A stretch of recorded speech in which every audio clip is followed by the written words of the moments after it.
Welcome back to Her Quiet Payback, where quiet women stop explaining themselves and let the truth speak when it is finally ready. My name is Claire Bennett, and for most of my adult life, my family had one word for me: reliable.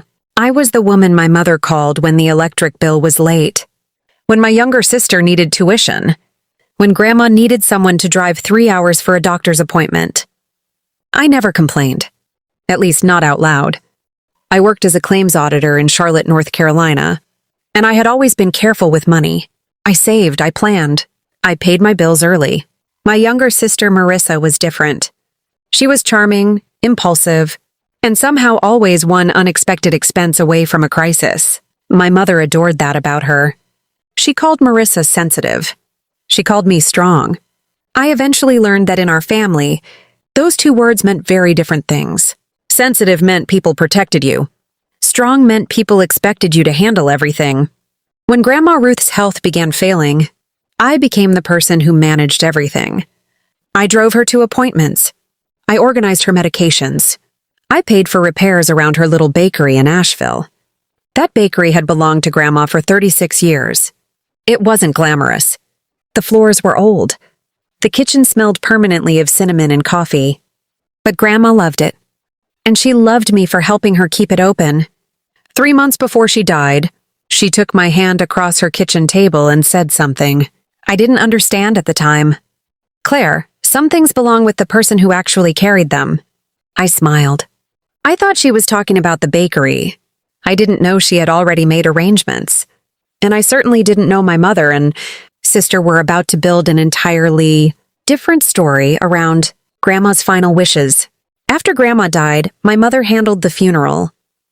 Marissa handled the flowers. I handled everything nobody else wanted to touch. The paperwork, the bills, the bakery's overdue insurance, the freezer that stopped working 2 days before the funeral, even the coffee for the relatives who arrived at the house. Nobody asked me how I was doing. I didn't expect them to. That was the role I had trained them to expect from me. 3 weeks after the funeral, my mother called me and asked me to come over. Marissa was already there. That should have told me something. They were sitting at the dining table with 2 folders between them. My mother looked uncomfortable. Marissa looked almost excited. "We need to talk about Grandma's estate," Mom said. I sat down. Marissa pushed one folder toward me. Inside was a photocopy of a document claiming Grandma had left the bakery to her. I read it twice. The document said Marissa would inherit the business because she had supposedly promised. Grandma, she would continue the bakery. I looked up. "That's interesting." Marissa smiled. Grandma always knew I understood the business better. I didn't argue. That surprised them. For years, I had been the one paying for repairs and covering shortfalls while Marissa occasionally helped with social media. But I didn't say any of that. Mom leaned forward. "Claire, we don't want this to become ugly." I almost laughed. Ugly? I had spent years quietly keeping that bakery alive. I had paid the commercial insurance after Marissa forgot to renew it. I had covered the new oven. I had even paid Grandma's property taxes twice when sales were poor. But apparently none of that mattered. What mattered was a photocopy. I folded the document carefully. "Okay," I said. Marissa looked disappointed. She had clearly expected an argument. Instead, I stood up. "I'll see you both later." As I walked to my car, something felt wrong. Not because they had hurt me. Because they were too confident. They weren't guessing. They believed they had already won. The next month, things became stranger. Marissa started telling people she was taking over Grandma's bakery. She changed the sign. She ordered new uniforms. She posted pictures online with captions about continuing Grandma's legacy. I watched all of it without commenting. Then she did something that hurt more than I expected. She removed my name from the bakery's bookkeeping records. For years, Grandma had kept meticulous financial files. I had organized them because her eyesight was getting worse. Now, Marissa told everyone I had only been helping. My mother repeated the same story. Claire was wonderful with the paperwork. But Marissa was always closer to Grandma's heart. I didn't correct her. I wanted to, but I didn't. Instead, I went back to my apartment and opened the old spreadsheet where I had tracked every payment, I had made for the bakery. The total was $63,480. That didn't include my time. It didn't include the weekends. It didn't include the trips to Asheville. It didn't include the years. I had quietly postponed my own plans because there was always another family emergency. I stared at that number for a long time. Then I closed the laptop. I wasn't going to send an invoice. I wasn't going to demand gratitude. I finally understood that neither would give me what I wanted. I wanted the truth. And if the truth existed somewhere, I knew exactly where to look. Grandma had never trusted photocopies. She used to say, "If something matters, keep the original where nobody can accidentally misunderstand it." I remembered those words. So the next morning, I called Grandma's estate attorney. Her name was Evelyn Shaw. I expected a long conversation. Instead, Evelyn asked me one question. "Claire, did your mother show you the original?" "No." There was a pause. Then Evelyn said quietly, "Then you haven't seen Grandma's final instructions." I didn't tell my mother what Evelyn had said. I didn't tell Marissa either. For the first time in my life, I stopped trying to make my family comfortable. I simply waited. 2 days later, Evelyn asked me to come to her office. She placed a sealed envelope on the desk. My name was written across the front in Grandma's handwriting. My hand started shaking. I opened it. Inside was a letter. Grandma had written it 6 weeks before she died.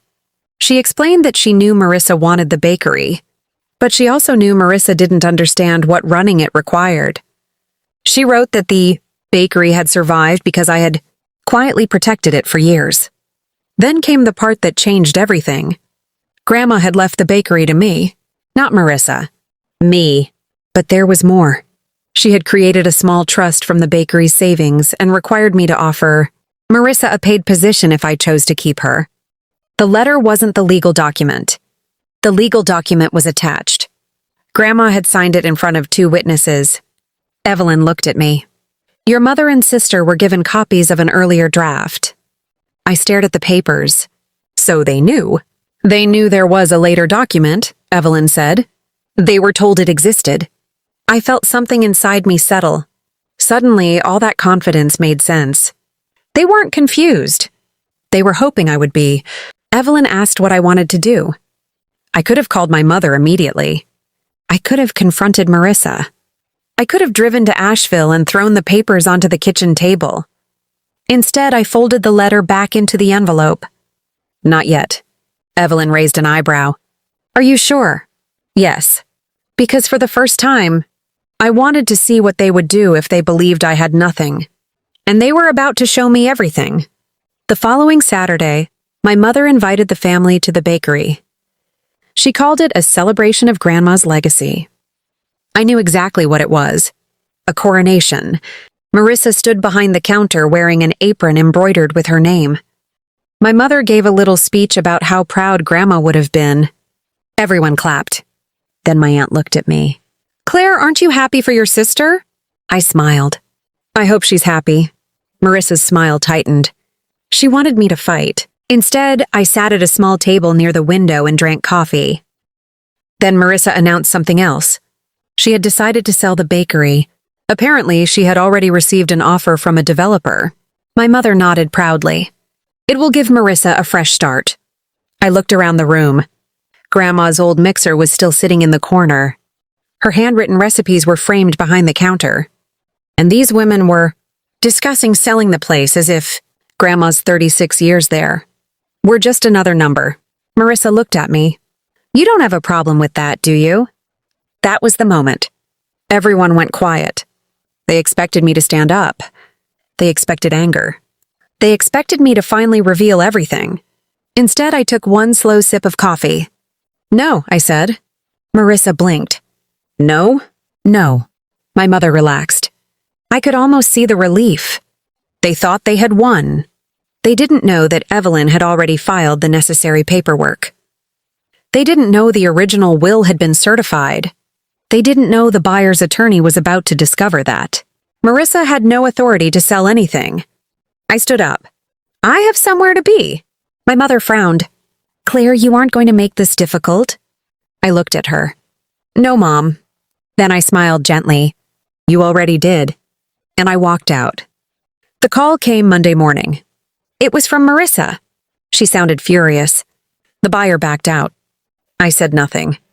They said there's another owner listed in the estate records. I looked out my office window. I see. Claire, what did you do? Nothing.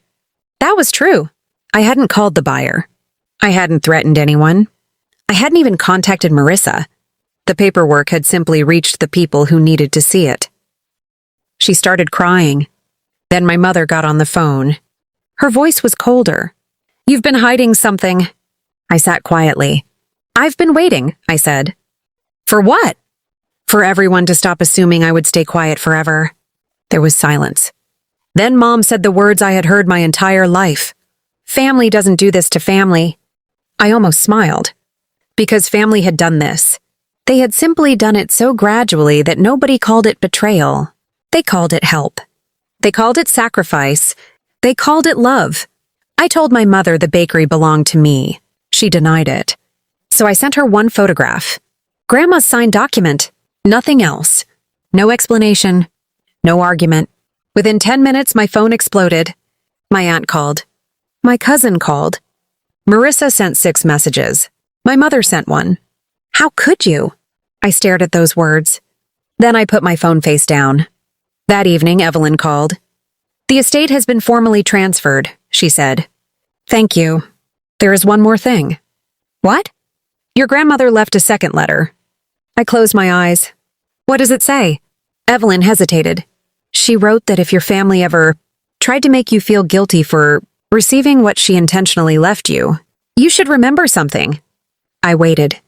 She said you were never stealing from them. You were finally accepting something they could not take from you. I didn't celebrate. That surprised people. Marissa lost the sale.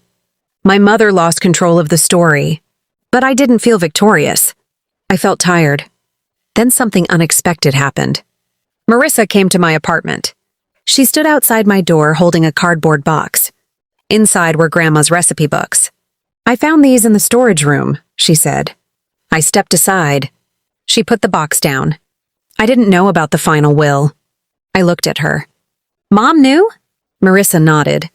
She told me Grandma changed her mind. I believed her. That didn't erase what had happened. Marissa sat at my kitchen table. For the first time in years, she wasn't performing for anyone. She looked small. I thought you were always going to fix things, she said. I nodded. I know. She wiped her eyes. I didn't realize what that meant. I looked at the recipe books. You didn't have to realize it. She looked at me. What do you mean? I needed to realize it. That was the truth. I had spent years blaming everyone for taking what I kept handing them. The difficult part wasn't admitting they had taken advantage of me.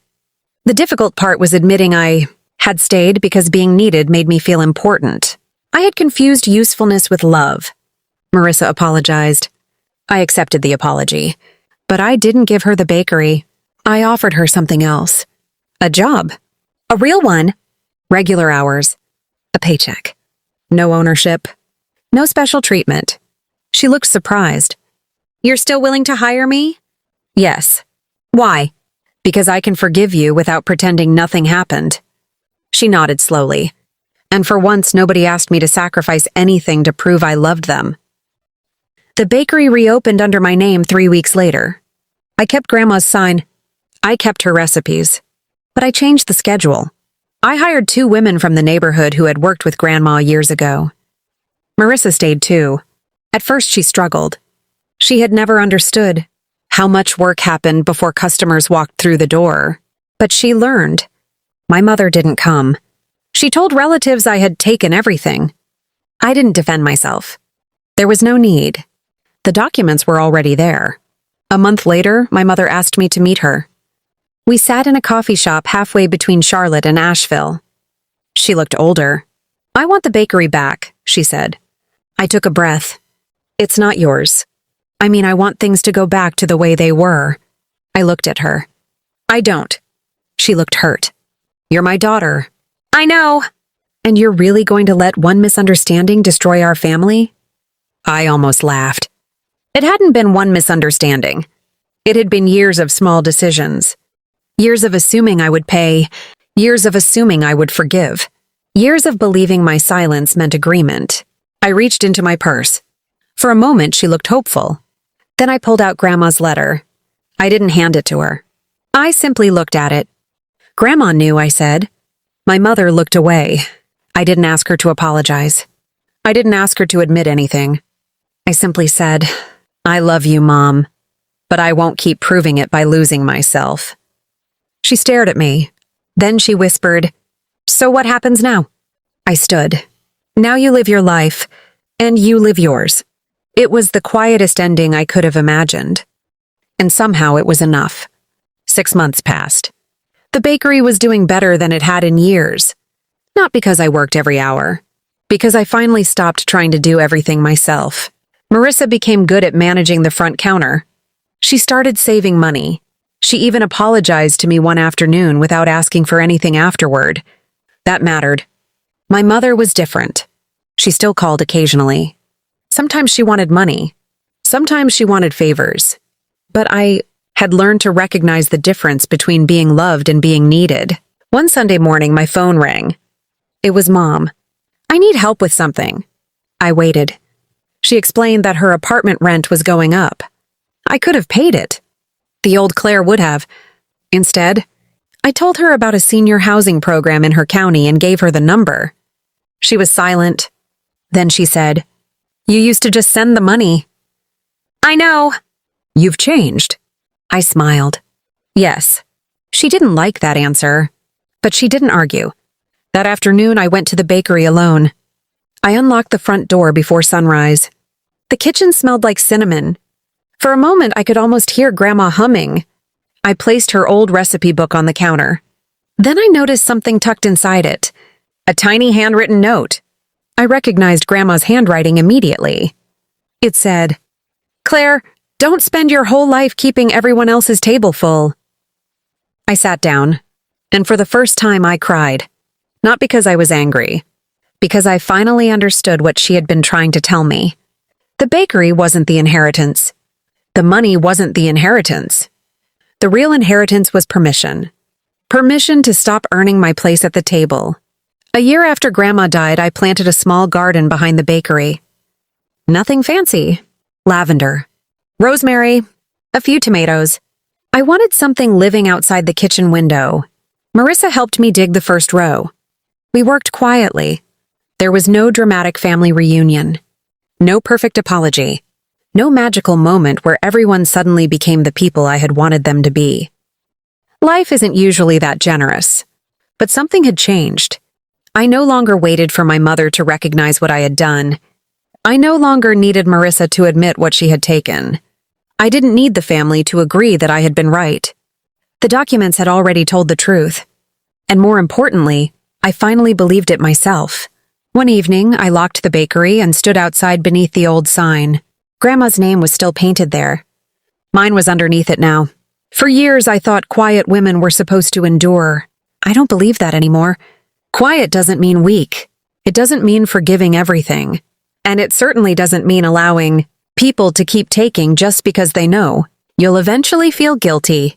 Sometimes quiet is simply the moment you stop arguing with people who have already decided not to understand you. I didn't destroy my family. I didn't humiliate anyone. I didn't take revenge. I simply stopped volunteering to lose. And that turned out to be enough. The next morning, I opened the bakery at 6. Marissa was already inside. She handed me a cup of coffee. Your grandmother's recipe? I asked. She smiled. No, I finally learned how you like it. I took the cup. And that small gesture meant more to me than all the money I had ever spent. Because for the first time, someone in my family wasn't asking me to give.